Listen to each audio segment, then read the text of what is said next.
নমস্কার। আমার এই ছোট্ট চ্যানেলের জন্য আজ 50তম ভিডিও বানাতে গিয়ে ভাবলাম একদম অন্য রকম কিছু করি তোমাদের জন্য।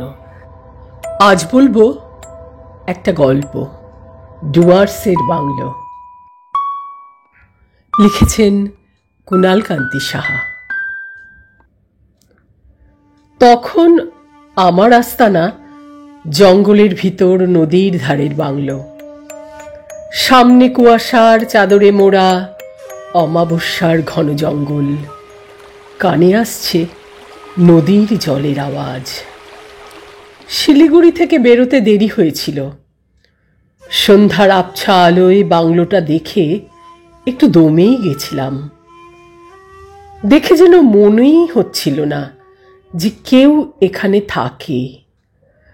ড্রাইভার যখন নামিয়ে দিয়ে ফিরে যাবার উদ্যোগ নিচ্ছিল, তখন হঠাৎই মনে হচ্ছিল ফিরে গেলেই বোধহয় ভালো হয়।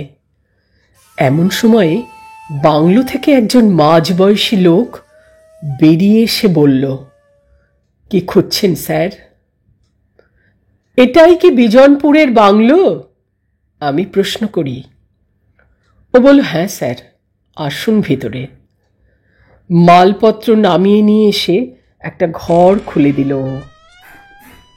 গাড়িটা যখন চলে যাচ্ছে, তখন আমার মনের মধ্যে হঠাৎ একটা প্রবল ইচ্ছা জন্মেছিল গাড়িটার সাথে ফিরে যেতে। কোনো ক্রমে আত্মসংবরণ করলাম। লোকটা আমাকে ঘরে ঢুকিয়ে বলল, এখানে বসুন স্যার, পাশেই গোসলখানা আছে, হাত মুখ ধুয়ে নিতে পারেন, আমি চা করে আনছি। আমি বললাম, আগে আমার পারমিটটা দেখবে না? লোকটা ঝকঝকে দাঁত বার করে বলল, ওসব পরে হবে স্যার, সন্ধ্যা হয়ে আসছে, চা দিচ্ছি আপনাকে। জঙ্গলের মোহিনী কলতান শুনতে শুনতে চার পকোড়া খাচ্ছিলাম। একটা কালি পড়া হারিকেন লোকটা অর্থাৎ করালি দিয়ে গেছে। বলে গেছে রাতের খাবার হবে মুরগির ঝোল আর ভাত। বারান্দায় বসে কুয়াশায় ঢাকা অন্ধকার বনভূমির দিকে তাকিয়ে আছি, আর নদীর কলকল ধ্বনি, ঝিঝি পোকার একটানা আওয়াজ এবং জঙ্গল থেকে ওঠা নানা বিচিত্র শব্দ ভেসে আসছে। মাঝে মাঝে কোথা থেকে একটা পচা দুর্গন্ধ যেন হাওয়ায় উড়ে এসে আমার দম আটকে দিচ্ছে।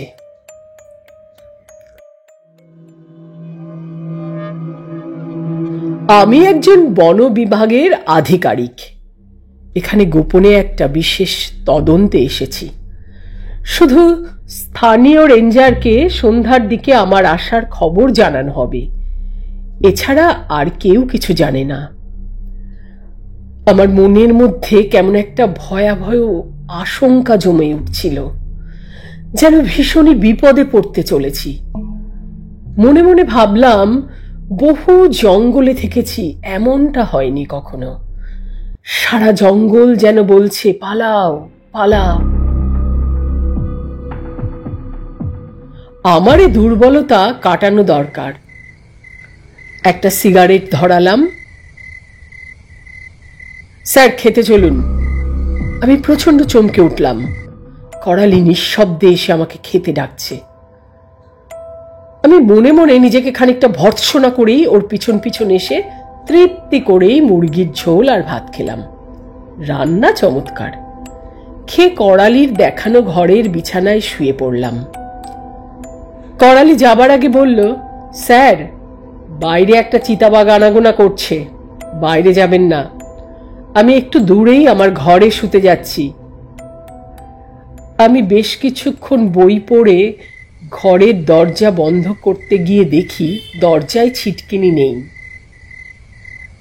করালিকে চেঁচিয়ে ডাকলেও ও এলো না। অগত্যা লণ্ঠন কমিয়ে একটা চাদর গায়ে দিয়ে শুয়ে পড়লাম।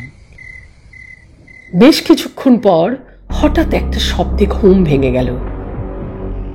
আবছা আলোয় তাকিয়ে দেখি করালি ধীরে ধীরে এগিয়ে আসছে, মুখে একটা হিংস্র লোভী হাসি, আর ঠোঁটের দুধার দিয়ে দুটো লম্বা কষের দাঁত বেরিয়ে আছে। আমার সমস্ত শরীর সম্পূর্ণ হিম হয়ে অবশ হয়ে গেছে, একটা আঙুল নাড়ারও ক্ষমতাও নেই। আমি স্পষ্ট বুঝছি আমার মৃত্যুর সামনে দাঁড়িয়ে, কিন্তু আমার কিচ্ছু করার নেই। ও যখন আমার হাতের মধ্যে, তখন যেন দূর থেকে একটা আওয়াজ পেলাম, স্যার স্যার। আমার নিদালির ঘোরটা যেন ধাক্কা খেল। পরিষ্কার বুঝলাম আওয়াজটা এগিয়ে আসছে। আমি একটা মরিয়া চেষ্টায় উঠে করালিকে এক ধাক্কা মেরে রাস্তার দিকে ছুটে বেরিয়ে গেলাম। দূরে একটা আলো দেখে অজ্ঞান হয়ে লুটিয়ে পড়লাম। আমার বিধ্বস্ত শরীর, মনে আর কোনো জোর ছিল না। জ্ঞান ফিরে জানলাম ওই পরিত্যক্ত বাংলোতে করালি ছিল চৌকিদার। জিএনএলএফ-এর লোকেরা ওকে নৃশংসভাবে হত্যা করার পর থেকে বাংলোটা পরিত্যক্ত। বেশ কয়েকজন ওখানে নিরুদ্দেশ হয়েছে। আমার খবর রেঞ্জার সাহেব খোঁজ না করলে আমারও একই অবস্থা হতো। নমস্কার।